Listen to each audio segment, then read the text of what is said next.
Buonasera. Buenas tardes y bienvenidos a este encuentro acerca de un tema central de este meeting. Ya se ha abordado en muchos encuentros. Esta tarde vamos a profundizar aún más junto con Anna María Forlán, secretario general de CIS.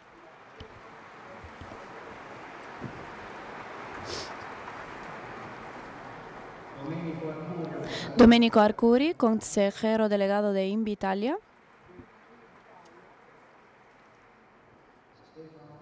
Stefano Barrese, responsable de la división Banca dei Territori del Banco Intesa San Paolo. Y Vincenzo Bozza, presidente de la patronal italiana.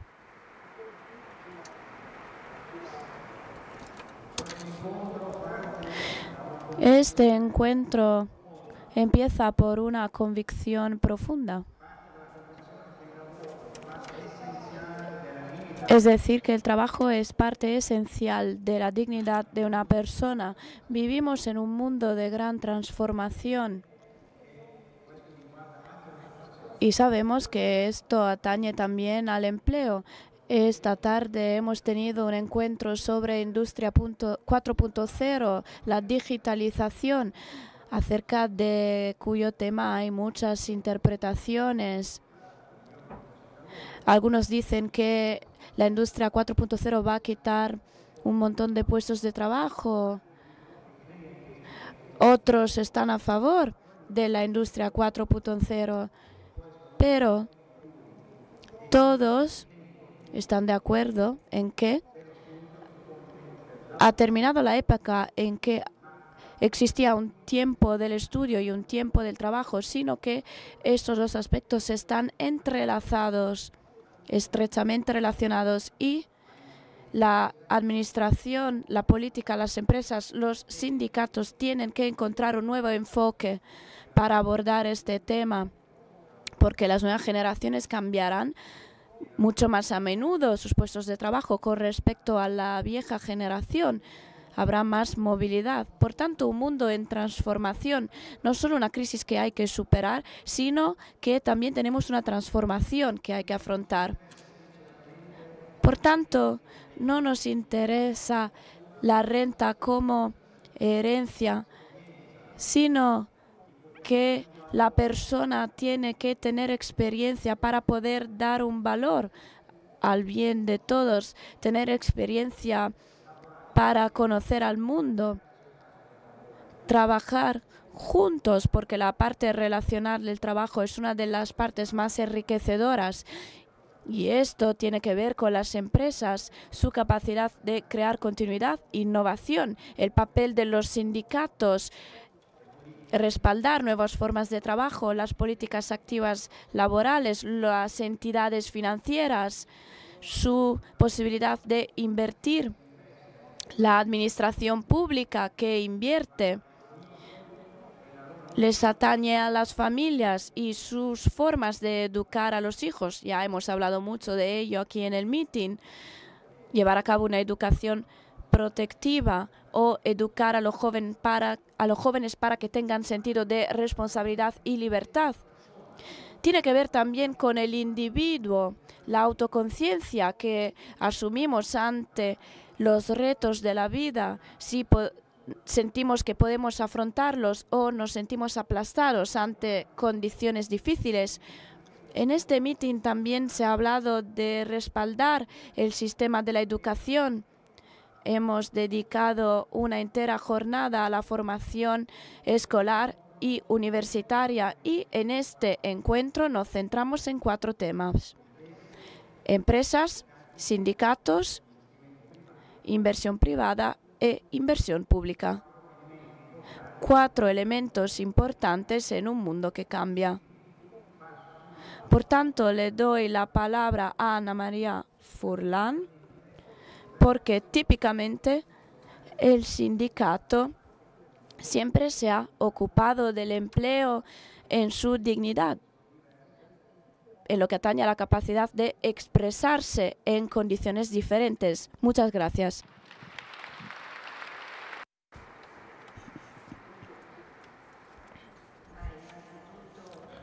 Prima de todo, gracias a vosotros por la invitación y por esta bella oportunidad que dais a la CISL de encontrar a muchas personas, a muchos jóvenes, como hay aquí cada año en el meeting. Hemos acabado hace poco, al final de junio, un largo recorrido de congresos de la CISL que ha juntado decenas de millones de personas en cada territorio, en cada lugar de trabajo, cada puesto de trabajo. Y lo hemos titulado nuestro congreso, este congreso, para la persona y para el trabajo. Porque hoy creo que sea verdaderamente indispensable, y no solamente tratando temas exclusivamente del trabajo, volver a encontrar en nuestro país, como en todo el mundo occidental, de forma particular, esta dimensión de indisolubilidad entre la persona y el trabajo. La persona y el trabajo nacen juntas y hacen recorridos de progreso juntas. El trabajo es un elemento determinante en la formación de una persona, pero también en la posibilidad de expresar sus exigencias relacionales, y el trabajo sin el papel de protagonismo de la persona está completamente vacío del sentido del bien común, de la democracia, de la participación que solamente la persona en el trabajo puede producir y hacer importante para la vida, para la vida común de todos. Creo que esta dimensión haya sido probada a lo largo de los años, veramente años muy cansados y duros de la crisis que ha asolado Europa y Occidente, también nuestro país, pero que también ha significado crecida y desarrollo en otros países, pero que en muchos otros sitios del mundo ha significado guerra y pobreza.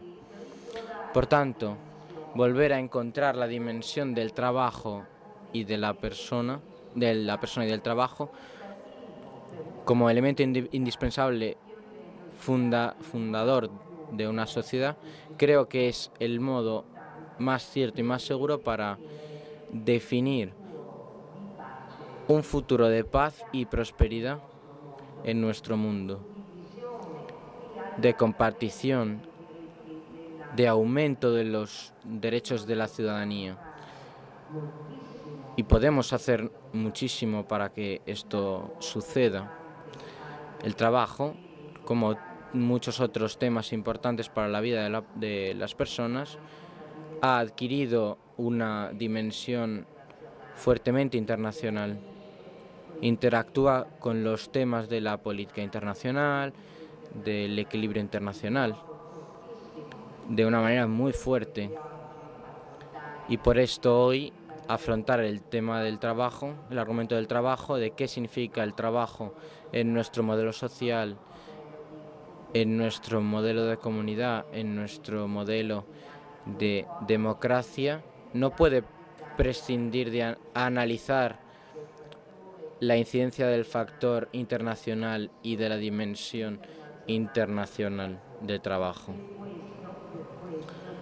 Por esto, como CIS, en los últimos 3 años al menos, hemos dedicado muchas de nuestras reflexiones sobre el trabajo al tema de Europa y de la constitución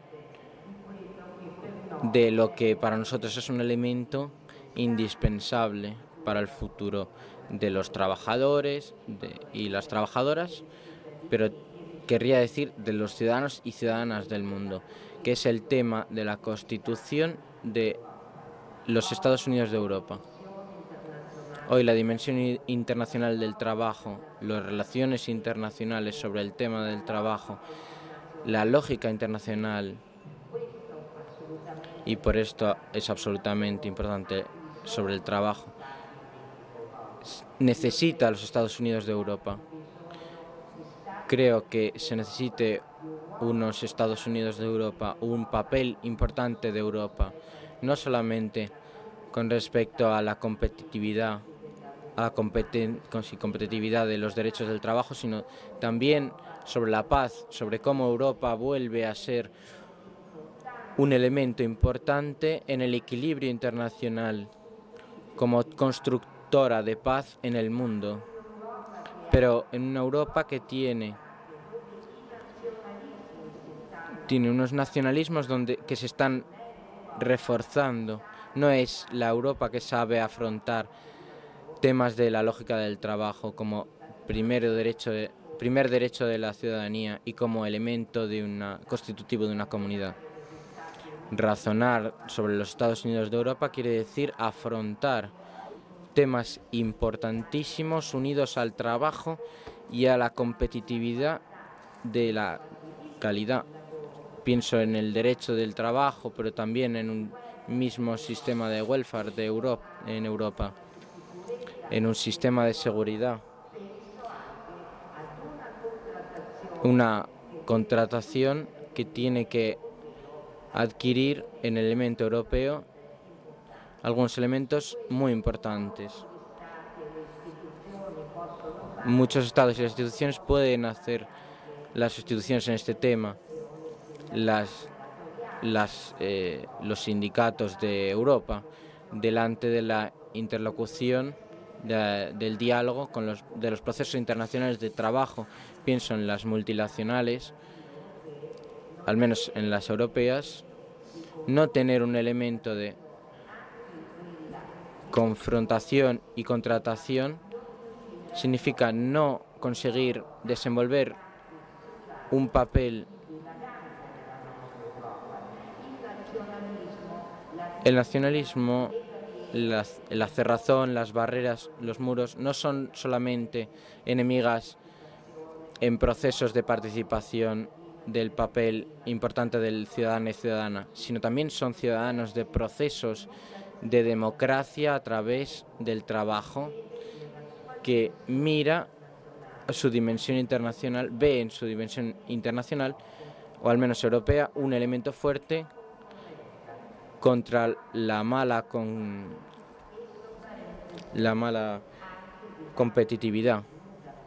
competencia. Por tanto, la dimensión europea es la primera reflexión que las representaciones sociales del trabajo a partir de los sindicatos tienen absolutamente que proponerse.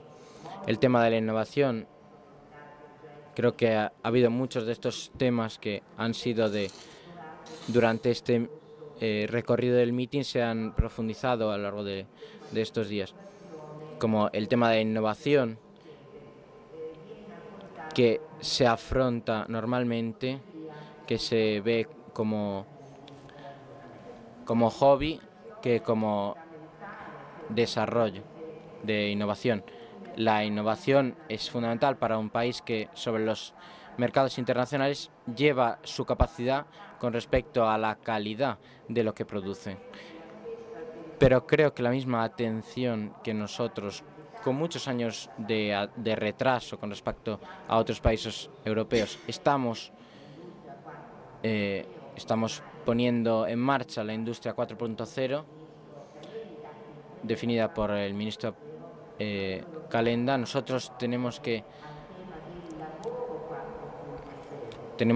volcar esta revolución 4.0 a la revolución del trabajo 4.0. Creo que tendríamos que proponernos el tema como la transformación del trabajo se vuelve un elemento inclusivo del trabajo y no un posterior elemento divisorio que crea más excluidos.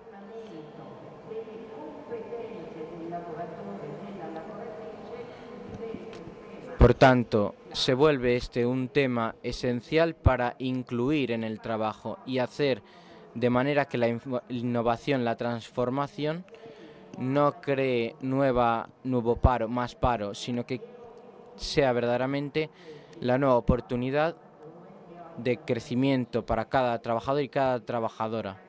Esto quiere decir poner en el centro de la contratación, de una forma particular, de un nuevo modelo contractual, el aspecto formativo y dotación de los conocimientos, incluido el derecho del trabajo, que cada trabajador y trabajadora tienen que tener, pero al mismo tiempo tiene que crear elementos para un diálogo verdadero, de una ósmosis continua entre trabajo y formación, muy distinta de lo que hasta ahora se ha vivido en nuestro país. Tenemos una gran oportunidad.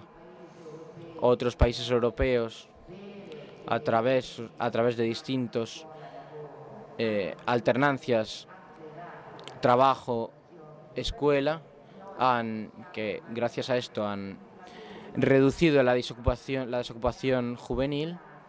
Nosotros no podemos conformarnos con clases de simulación y este tipo de cosas. El país tiene que hacer mucho en este sentido, la comunidad a niveles institucionales, pero también a niveles de trabajo se puede hacer mucho en cuanto a fondos destinados a este tipo, a través de la bilateralidad, de un diálogo de trabajo-escuela, un nuevo modelo contractual que relanza el conocimiento para quien busca trabajo y para quien ya es trabajador o trabajadora, pero también el tema de la productividad, otra cuestión sobre la cual escuchamos muchas discusiones. Creo que es indispensable que nuestro país y nuestras empresas recuperen puntos de productividad. Se necesita entender que vemos nosotros como recuperación de puntos de productividad. Hay un aspecto en el que la contratación puede hacer mucho, ya sea sobre el territorio como en la empresa, como un aspecto de recuperación del sistema de la productividad, que es absolutamente indispensable. Un país que de Salerno hacia abajo tiene una red ferroviaria decimonónico, no está a la altura de este aparato productivo. Un país donde continuamente el tema de la justicia se pone en discusión,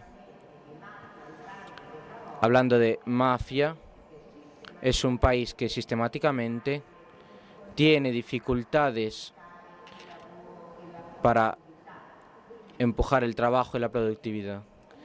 Inversiones públicas y privadas en las grandes infraestructuras, en particular de la banda ancha, por ejemplo, o el tema de la legalidad, es un país que atiende a temas de la productividad y del país, y es un país que se coloca en Europa con capacidades distintas con respecto a las que hay hoy en día. Entonces es el tema del trabajo el que une las generaciones. Intento ser lo más sintética posible, pero creo que esto es fundamental y lo quiero remarcar en este discurso. Lo que ha hecho grande nuestro país durante muchos años ha sido un pacto generacional muy fuerte. No es posible que el tema del trabajo de la transformación del trabajo, del derecho del trabajo, se asuma en términos especulativos para enfrentar a una generación con otra. Hago un ejemplo práctico. Hemos hecho un acuerdo muy importante con el gobierno sobre hemos gestionado la primera parte sobre la seguridad social. ¿Cómo reforzamos la seguridad social para los jóvenes? ¿Y cómo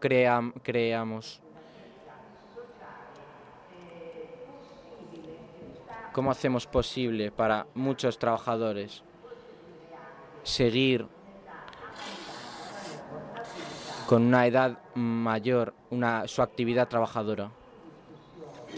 Discutiendo también no el tema de la expectativa de vida, sino pidiendo que se revise ese mecanismo, hoy absolutamente imposible de poder respetar por muchos trabajadores, partiendo de un supuesto que es que no todos los trabajadores son iguales y ni siquiera todos los trabajos son iguales. Un elemento tan importante, en particular para los jóvenes, donde la combinación de expectativa de vida y contribución hace un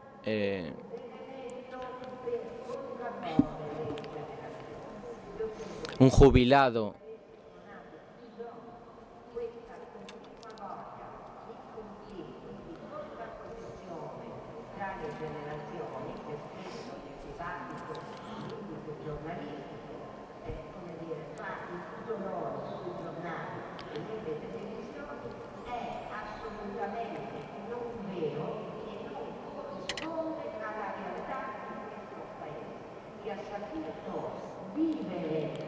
este país, que ha sabido vivir también momentos dramáticos como los que ha vivido en todos estos años de crisis a través de una amortización social y también emocional fantástico como solo nuestro país tiene, que es la familia italiana, donde el tema entre la solidaridad y las generaciones es fundamental. El trabajo une, tiene que estar también entre estos mensajes. No tenemos necesidad de que este mensaje sea distinto.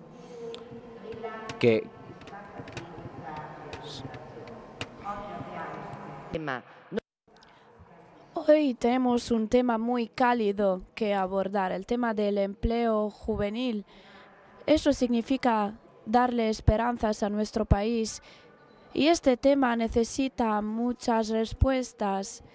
Las cotizaciones es una de las herramientas, pero también hay que crear una simbiosis muy fuerte entre el mundo de la formación, los recorridos escolares y las empresas. Esta relación es muy importante y por fin realizar políticas para respaldar las familias. Yo creo que esto también es muy importante. Tan importante como crear a través de innovación e inversión en infraestructuras para un país que quiere ser competitivo en términos de calidad. Por tanto, para centrarnos en la persona y en el trabajo, hace falta ser coherentes, hace falta un hilo rojo que nos ayude a priorizar los temas. Priorizar el empleo y la persona crea un país más unido, un país que puede tener más responsabilidad para realizar el sueño europeo, para crear condiciones de futuro para todas las personas.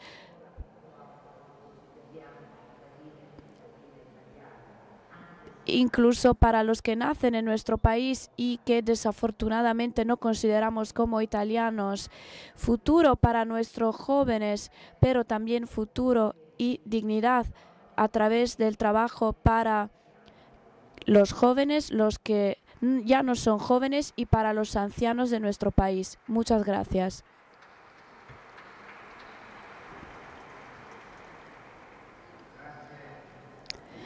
Muchas gracias, Ana María Furlan. Usted ha hablado de sistema país y esto también le atañe a la administración pública. La administración pública desempeña un papel muy importante en Italia. Se trata de la Agencia Nacional de Atracción de Inversión y Desarrollo, propiedad del Ministerio de Economía. Maneja todos los incentivos nacionales para empujar el nacimiento, la creación de nuevas empresas. Te pregunto, a menudo se dice que la administración pública es lenta, burocrática, complicada. ¿Es posible dar una aportación adecuada al crecimiento de las empresas a través de la creación de empleo?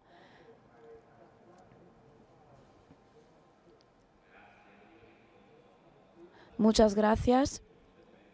Voy a contestar a la pregunta después de un breve discurso. Voy a empezar por una frase que escribí después de recibir la invitación. Los efectos más patentes de la sociedad económica en la que vivimos son la incapacidad para proporcionar un empleo pleno y un reparto arbitrario y desigual de la riqueza. El autor de esta frase es Keynes. Se escribió en la Teoría General de Keynes, que se publicó en 1936, es decir, hace 81 años. Por tanto, el tema que abordamos esta tarde ya tiene 80 años de debates. En estos días he escuchado discusiones muy originales entre los que dicen que ya hemos salido de la crisis y los que dicen que todavía queda mucho por hacer por lo que concierne a la crisis. Ahora bien, yo creo que la respuesta la encontramos en los indicadores económicos. Tenemos un crecimiento de un 1,5%. Por tanto, tenemos mucho que hacer para recuperar el crecimiento que teníamos al principio de este siglo.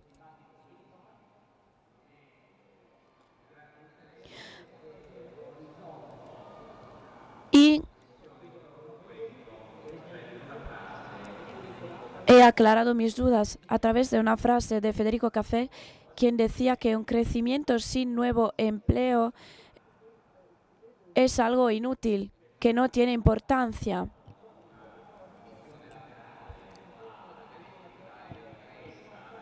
Por tanto, yo, con respecto a este tema, digo que en este momento en que hemos empezado a crecer otra vez, no estamos haciendo lo suficiente para crear empleo. Por tanto, si siguiéramos lo que dice Café, el crecimiento que hemos llevado a cabo en estos años no ha sido algo importante porque no ha generado el empleo que nos esperábamos. Ahora bien, ¿por qué ha ocurrido todo esto y qué es lo que tenemos que hacer para que el crecimiento continúe y se produzcan tasas de empleo importantes? Yo creo que tenemos que hacer un esfuerzo.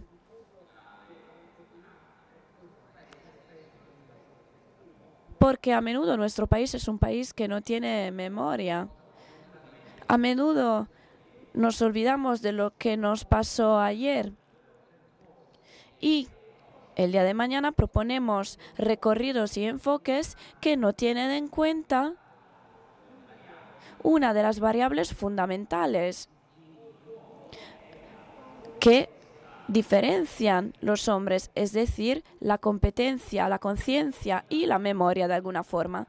Yo creo que en Italia, y no solo en Italia, desde el principio de este siglo han ocurrido cosas innumerables y todos lo sabemos. Yo lo resumiría así. Nosotros hemos ayudado a crear un mundo desigual, un mundo de personas muy ricas y personas muy pobres. Nuestros sistemas sociales, éticos, no han conseguido corregir esta desigualdad a lo largo del siglo. No voy a decir por qué.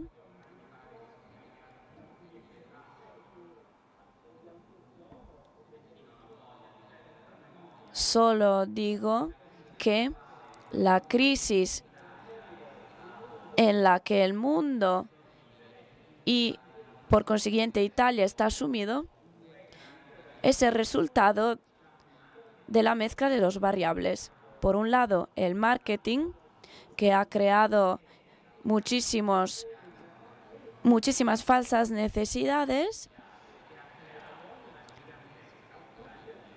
y la creación de deudas muy elevadas. Esto ha producido un mundo desigual. Y es muy importante conocer sus características para poder recuperar la memoria necesaria para evitar que todo esto vuelva a ocurrir y para conseguir un crecimiento que cree empleo positivo y no solo indicadores económicos estadísticos importantes.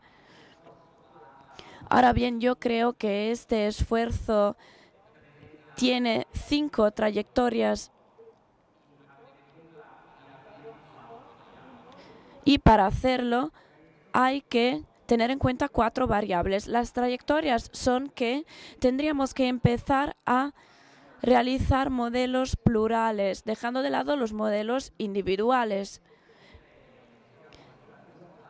En la última década, Italia se ha preocupado por los individuos y casi nunca por las comunidades. Es decir, un número de individuos superior a 1.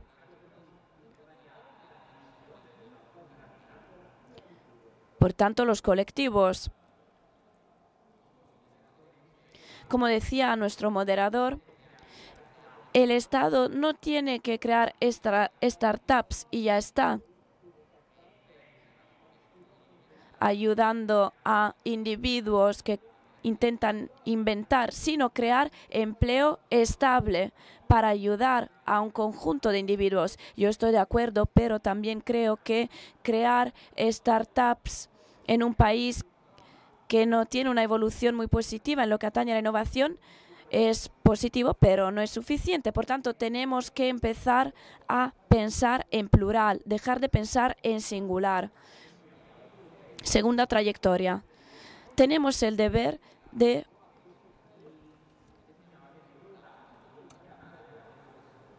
debemos tener el valor de llamar a nuestros ciudadanos por su nombre, es decir, pobres, no ricos. En Italia el paradigma de la pobreza siempre ha sido ignorado. En Italia hay millones de personas que rozan el umbral de la pobreza. Y en Italia hay muchas diferencias entre las estadísticas que conocemos, las estadísticas acerca de la renta per cápita de nuestros ciudadanos, dependiendo de los territorios de nuestro país. Tercer tema, un tema que atañe a los operadores públicos. Y yo trato de aplicar esta cuestión todos los días. Tenemos que dejar de realizar ofertas de desarrollo y empezar a ocuparnos de quienes quieren crecimiento. Las empresas italianas son extraordinarias. El presidente de la patronal italiana lo sabe muy bien. Las empresas italianas quieren crecer, piden un respaldo a las inversiones. Y esta parte del mundo, la administración pública se lo tiene que proporcionar y dejar de diseñar trayectorias de desarrollo. Se trata de trayectorias inútiles. Cuarta trayectoria. Nos tendríamos que esforzar por simplificar y no complicar la relación entre ciudadanos y poder. Uno de los legados más importantes que tenemos, que nos ha transmitido la generación anterior,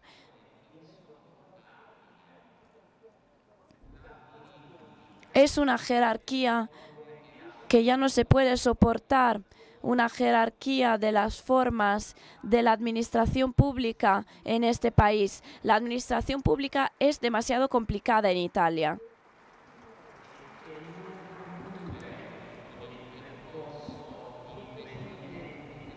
Y no ayuda a invertir, crear empleo, a crecer, sino que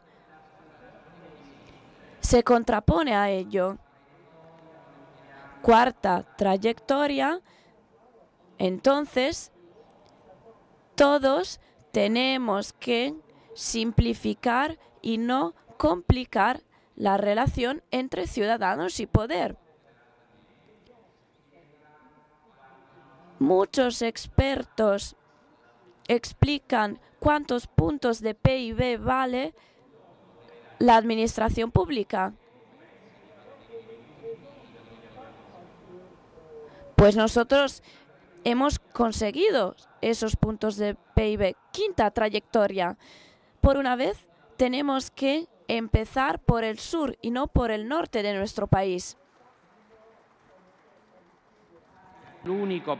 Italia es el único país que conocemos en el que 1/3 de los ciudadanos producen 1/4 del PIB.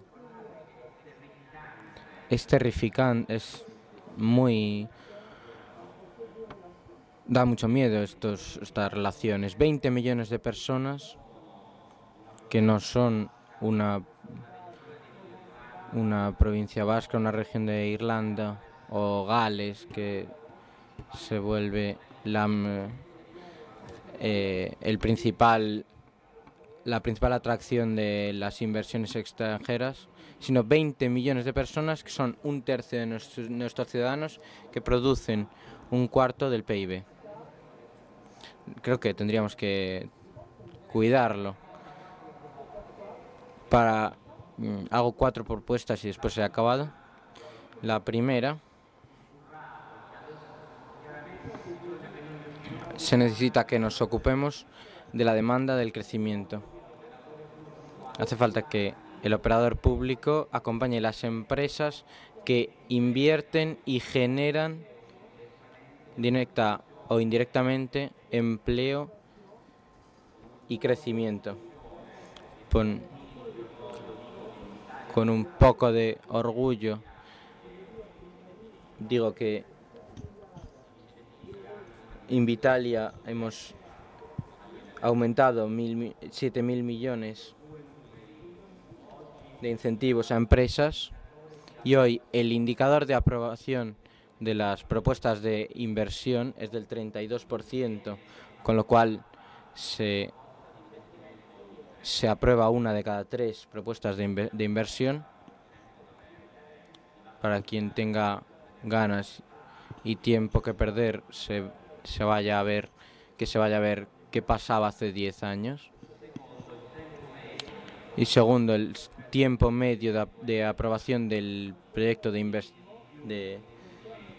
inversiones, 90 días, nada más y nada menos. La segunda trayectoria la ha dicho ya la doctora Furlan. Tenemos que intentar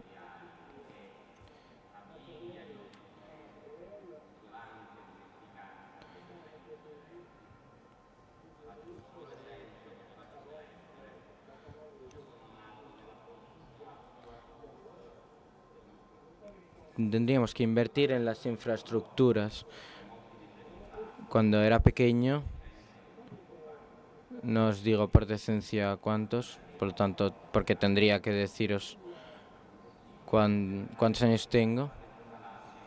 Para ir de Roma a Reggio Calabria en tren se tarda 5 horas, que era el mismo tiempo que se necesitaba para ir de Roma a Milán. De Roma a Milán ahora mismo se necesitan 2 horas y media, 2 horas y 20.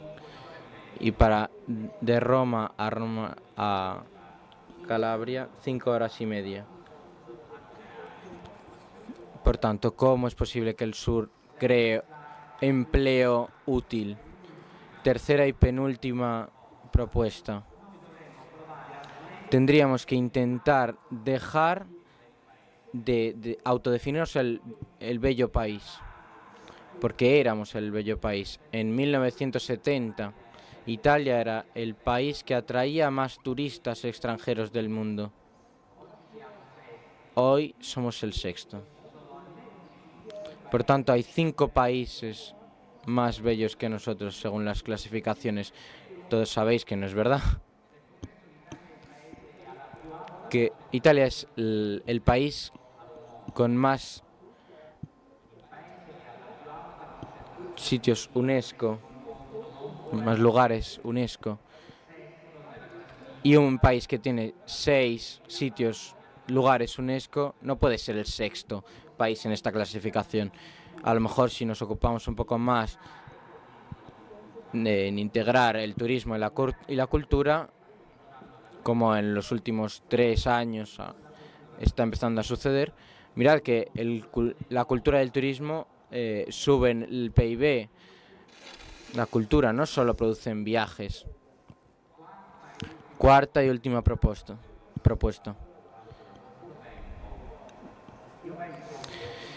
Creo que mi padre un trabajo lo tenía que encontrar en su tiempo. Yo un trabajo me lo tenía que buscar, que ya es un poco más complicado que encontrarlo. Creo que mis hijos no lo tienen que encontrar ni buscar, sino inventárselo. Si nosotros, el sector público, no acompañamos, comprendemos este paradigma y seguimos pensando que los trabajos se encuentran porque alguien nos lo da o se buscan porque existen en una dimensión razonable y no se inventan, creo que el profesor Café seguirá teniendo razón. Gracias.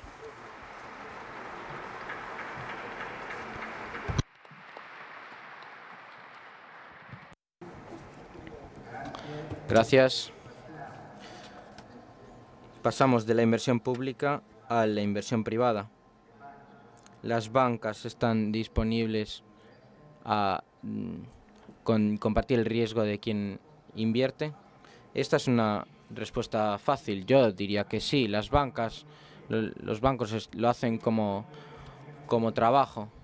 Tienen que comprender el riesgo. El mundo a nuestro alrededor está cambiando muchísimo y ya se ha dicho muy bien. Se habla mucho de innovación. Pensaba sobre esta innovación, sobre cuánto ha cambiado el mundo en los últimos 7 años. 7, 8. La crisis desde 2007-8 hasta hoy ha traído muchos problemas y daños, pero también un cambio tecnológico muy significativo, diría yo. Con algunos números, a lo mejor habría que mirar un poco fuera de nuestro país porque algunas trayectorias no se determinan aquí, sino que surgen de otros ámbitos. Una de las cosas que he visto y que me gustaría ver con vosotros es lo que ha pasado en los últimos 16 años, 2000-2016, de las 10 primeras empresas del mundo, justo para hacernos una idea de lo que está pasando. En 2000, las primeras 10 empresas del mundo por desgracia no hay empresas italianas, la mayor parte son americanas, no habían empresas del sector tecnológico y del mundo social, datos, todo lo que hoy llamamos 4.0. Había pocos bancos y de seguros. La mayor parte eran empresas de lo que llamamos economía real, industriales, petrolíficas. Tenían una capitalización de alrededor de 3.000 millones de euros, que daban trabajo a 2.000 millones de personas, y han pasado 16 años y la capitalización de las primeras 10, donde se han quedado 2 de las 10 pasadas, ahora son sustancialmente empresas que forman parte de esta revolución tecnológica, por lo tanto, empresas del social, de lo digital, del mundo informático, que producen estos instrumentos, teléfonos. Capitalizan alrededor del 50% más, casi 4.500 millones.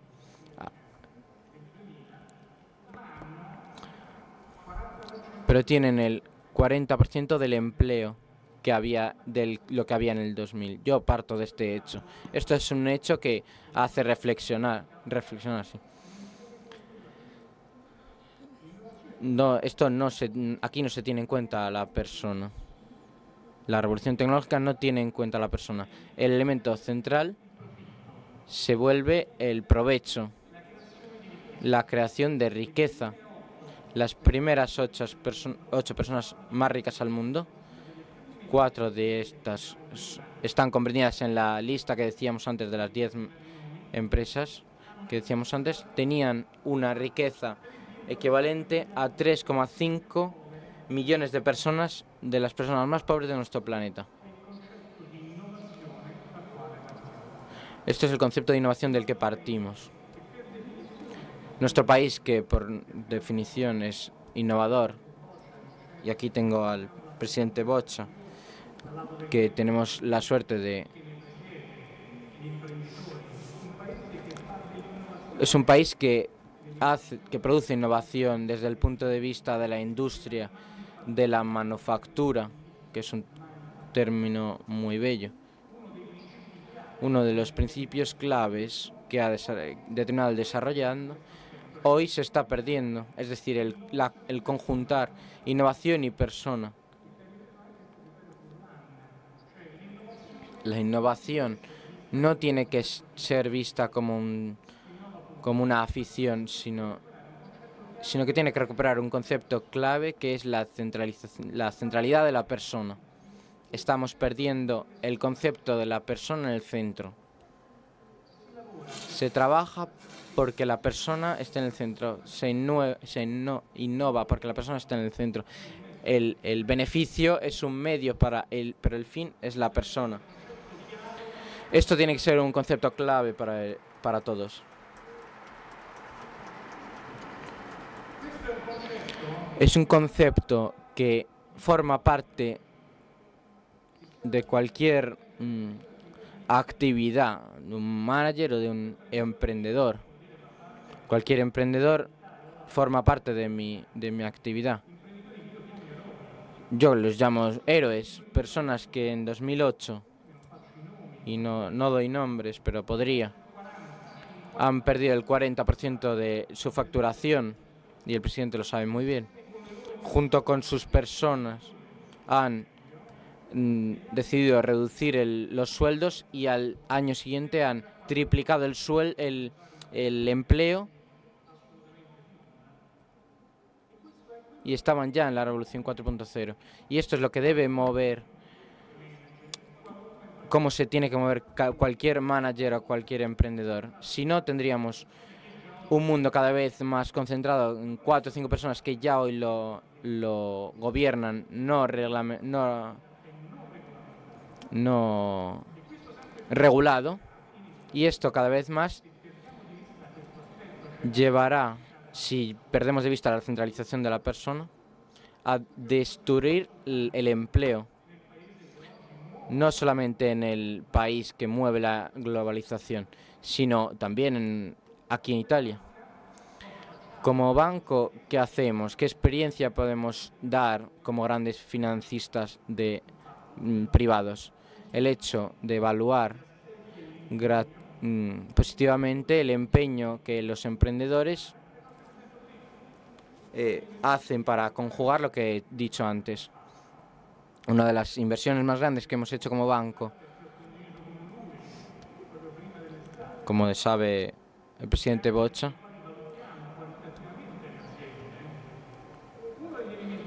uno de los elementos claves es la innovación, pero conjugado con un valor equivalente, que es la formación. ¿Qué es la formación e innovación? Que son absolutamente las dos caras de la misma moneda. Y esto es un elemento que como banco hacemos, el elemento que nos hace erogar, como hemos hecho, 48.000 millones para inversiones.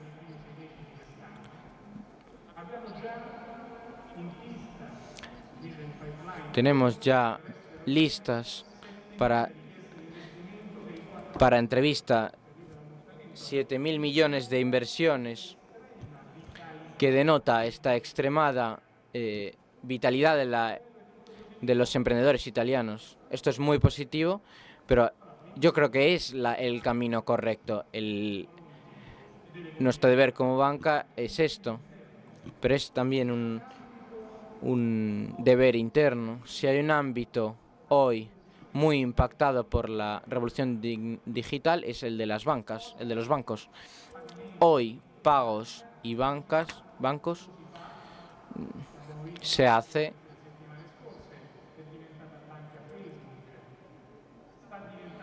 se está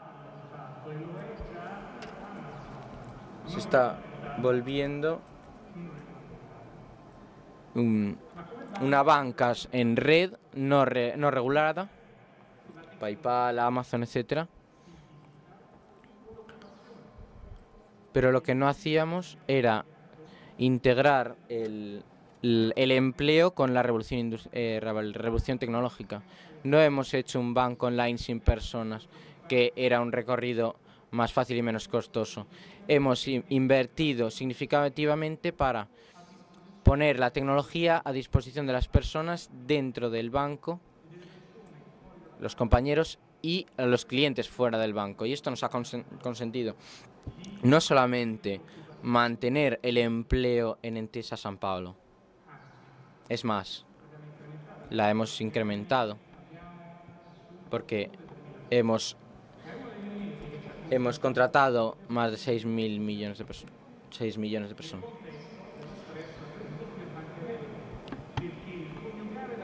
Porque conjugar la tecnología con la ocupación, con el empleo, es uno de los elementos que nos permite gestionar a los compañeros que han empezado a formar parte de nuestro conjunto.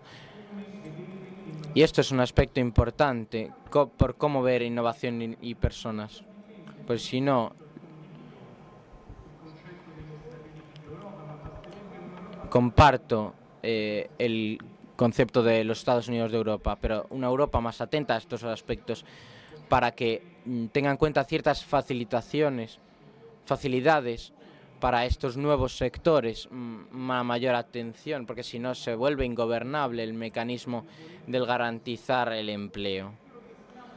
Lo que estamos intentando hacer es intentar ayudar a los emprendedores, pero al mismo tiempo queda seguir el ritmo de nuestra actividad, que es la del banco comercial.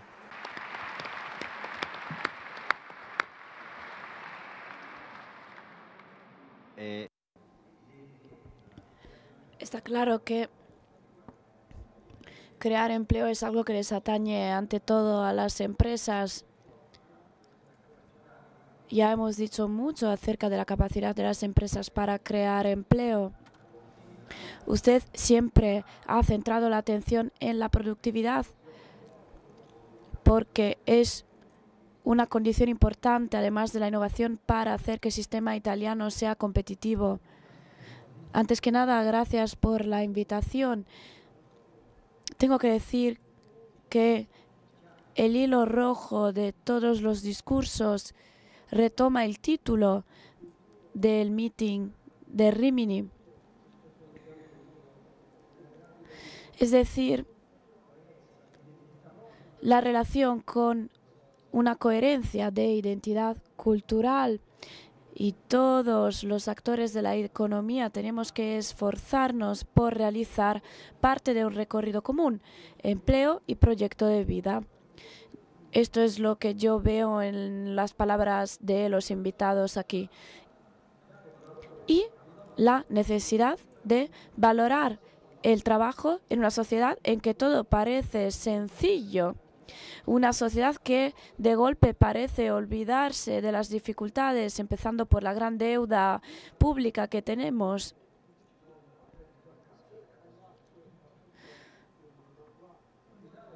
Por tanto, valorar el empleo tiene una idea de sociedad para el futuro, una sociedad ideológica en la que escuela, educación y trabajo forman parte de la vida de los ciudadanos. No se trata de dos compartimentos estancos. Ana María Furlan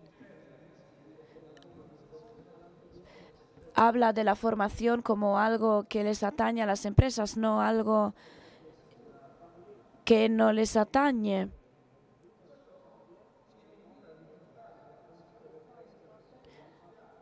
Esto nos ayuda a centrar la atención en la cuestión industrial, la dignidad de un país, la relación entre familia, hijos, empresas y futuro, con una necesidad de las empresas italianas que tienen que dar un gran salto de calidad cultural. Después de la posguerra hemos tenido empresas patriarcales, por así decirlo.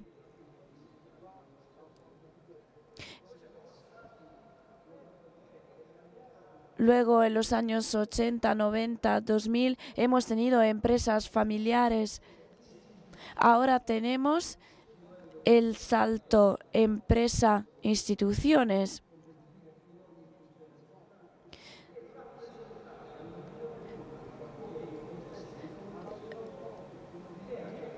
Tener la idea que la empresa es una comunidad. No existe la empresa y el trabajador o la empresa y el empresario.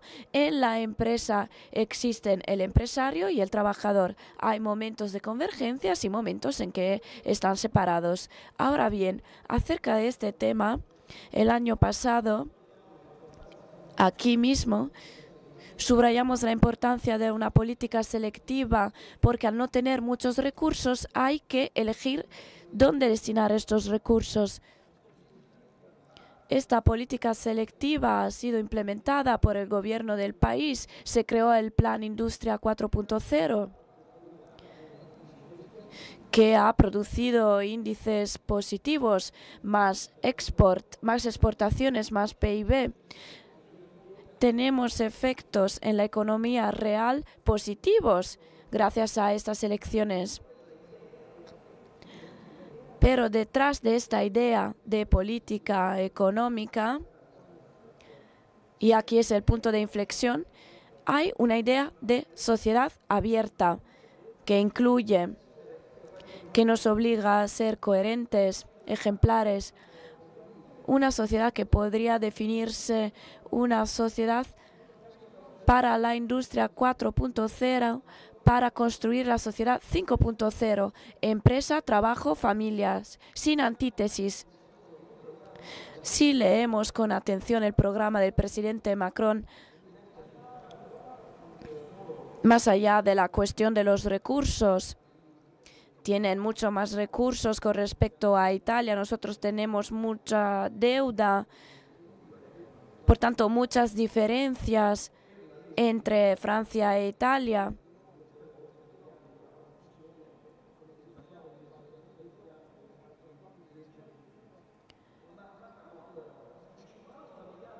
Pero acerca de los 50.000 millones de euros de política económica para Francia, Macron dice que 30 se destinan a las empresas y declara en su programa que la intención de Francia es convertirse en la segunda potencia industrial de Europa, es decir, reemplazar a Italia.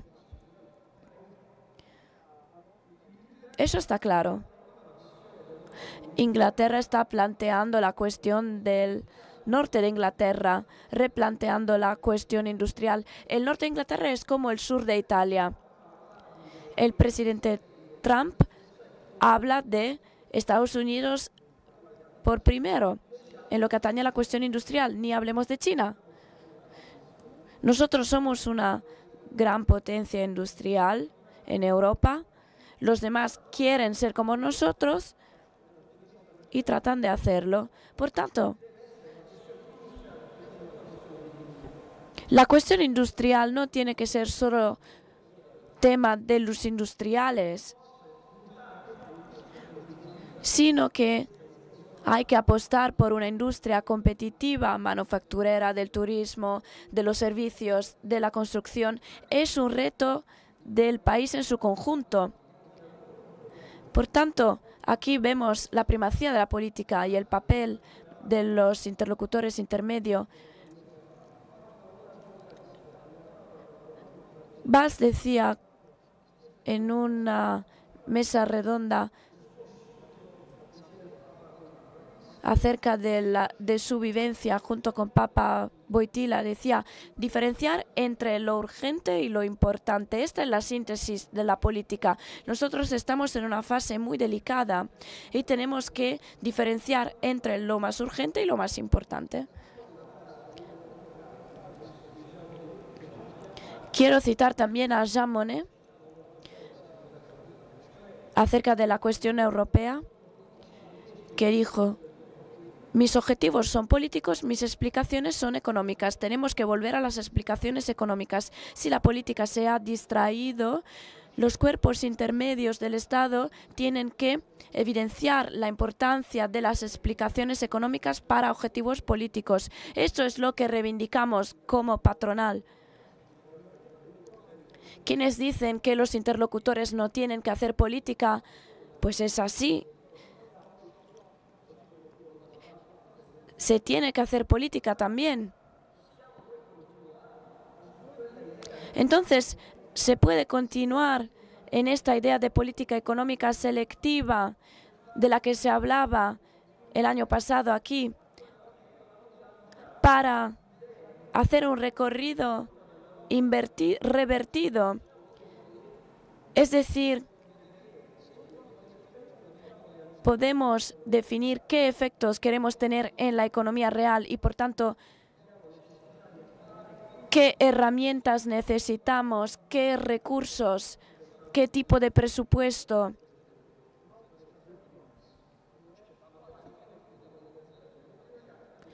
Por tanto, ¿qué tipo de efectos queremos realizar en la economía real? El Plan Industria 4.0 a este respecto demuestra que de esta forma crecen las exportaciones. Si crecen las exportaciones, significa que podemos tener más riqueza, atraer más riquezas vendiendo productos italianos en el extranjero. A este respecto, es evidente que el crecimiento es una precondición para luchar contra las desigualdades. No es el objetivo final. Hay que construir una coherencia cultural y de pensamiento para evitar que la innovación se convierta en un capitalismo salvaje que alienta las desigualdades en lugar de reducirlas. Tenemos que luchar contra las desigualdades y la pobreza, y podemos hacerlo como europeos y como italianos. Por tanto, la cuestión industrial es esencial. Hay que hacerlo con el método de la corresponsabilidad, trabajar juntos para la competitividad de una sociedad de conflicto. La sociedad italiana, una sociedad en que la formación tiene que seguir siendo elemento esencial, en la que construir un incremento de los salarios tiene que seguir siendo importante. Utilizar la política fiscal para facilitar las relaciones industriales, y de ahí el plan de jóvenes, que significa que si tenemos pocos recursos tenemos que entender dónde destinarlos, sí, concentrarlos en algunos aspectos, por ejemplo, para los jóvenes, construyendo una operación masiva,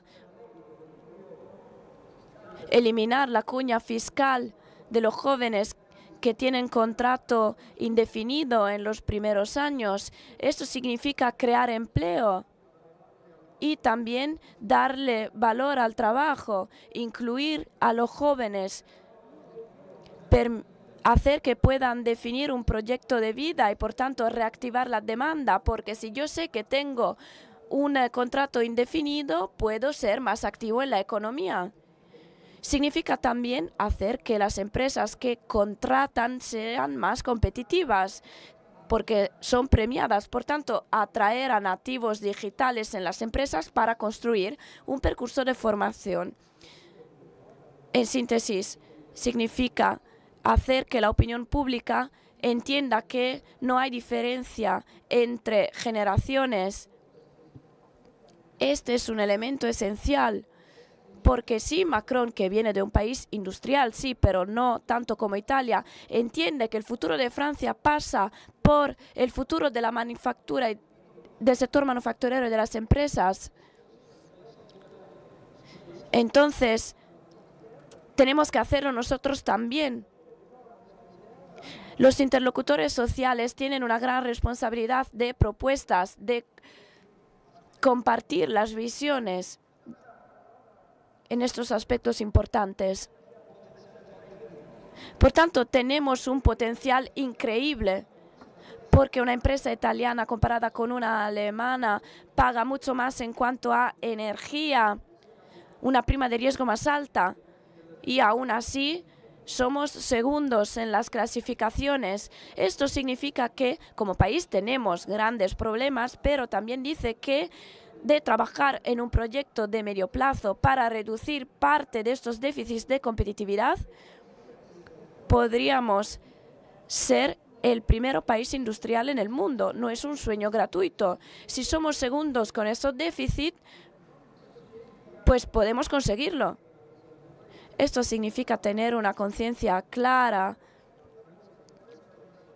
la conciencia de que solos podemos conseguir mucho, pero no podemos conseguirlo por completo.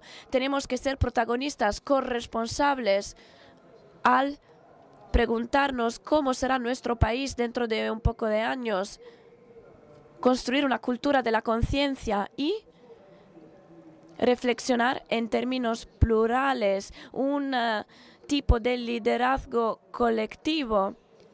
Hace falta una toma de conciencia del liderazgo colectivo. Tenemos que hacerlo como ciudadanos europeos e italianos. En una Europa que nos ha educado a la tolerancia, a la convivencia de civilizaciones distintas que han compaginado economía y dimensión social.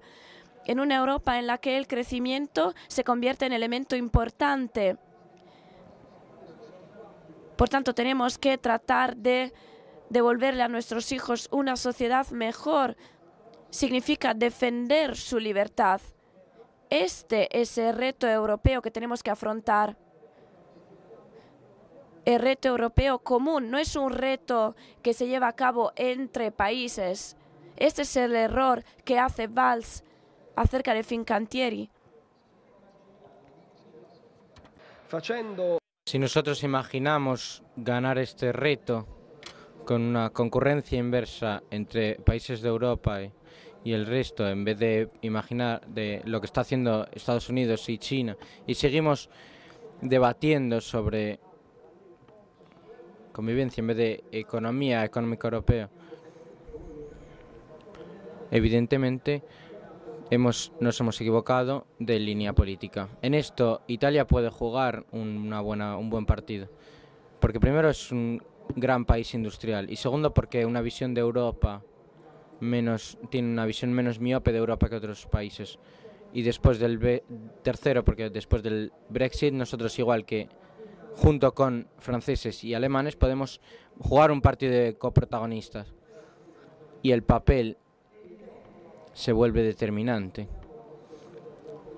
Es evidente que la juventud no es el desencuentro generacional. Y si descubriéramos que los recursos no son otros, nos tendríamos que confrontar con las prioridades temporales. ¿Qué hacemos antes? ¿La juventud o otras cosas? Y juntos podemos hacer una operación en la cual, en términos de prioridad temporal, podemos pensar en una idea de un país distinto que vuelva a los fundamentos de la economía, que no son un aspecto marginal de la sociedad, sino sustanciales, que nos lo enseñan los padres fundadores de Europa. Y sobre esto tenemos que construir soñando una idea de sociedad distinta. Cierro con una frase de Bernard Shaw. Hay personas que miran las cosas y se preguntan por qué, y hay gente que sueñan cosas y se preguntan por qué no. Yo espero encontrar gente en mi vida profesional y personal, personas que sueñan cosas y se preguntan por qué no, porque otro tipo de personas me asustan bastante. Gracias. No tenemos muchísimo tiempo para hacer otro giro, otra vuelta, por desgracia, pero creo que han salido aspectos muy importantes. Hemos empezado con Europa, hemos cerrado con Europa como dimensión en la cual se tiene que jugar una competitividad compartida. Hemos visto la necesidad de construir un pacto generacional, reforzar las familias. Hemos hablado de un desarrollo inclusivo que mira hacia los territorios desventajados. Hemos hablado de la centralidad de la formalización, incluso en formas distintas de lo que ha habido hasta ahora. Hemos hablado del beneficio, no como objetivo, sino como medio. El poner en el centro a la persona creo que ha sido un tema bastante transversal, no que se dé por descontado.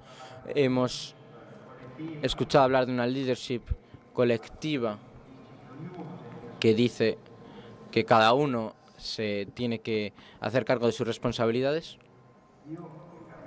Yo me permito decir una impresión personal. Cuando hemos venido hemos visto a los niños en las barquitas, en las piscinas. Creo que trabajando bien sobre estos temas, trabajando hasta el fondo de esto, teniendo en la cabeza ellos y sus destinos, esto querría decir ser realmente responsables también para sus abuelos y sus padres, porque también sería un futuro bueno para quien los ha traído al mundo y quien los está educando. Creo que han sido muchas cosas que han salido, que junto con todas las que han salido en este meeting nos ayudan, nos acompañarán. Agradezco a los que han intervenido, a vosotros también por vuestra presencia, y espero que tengáis una buena tarde.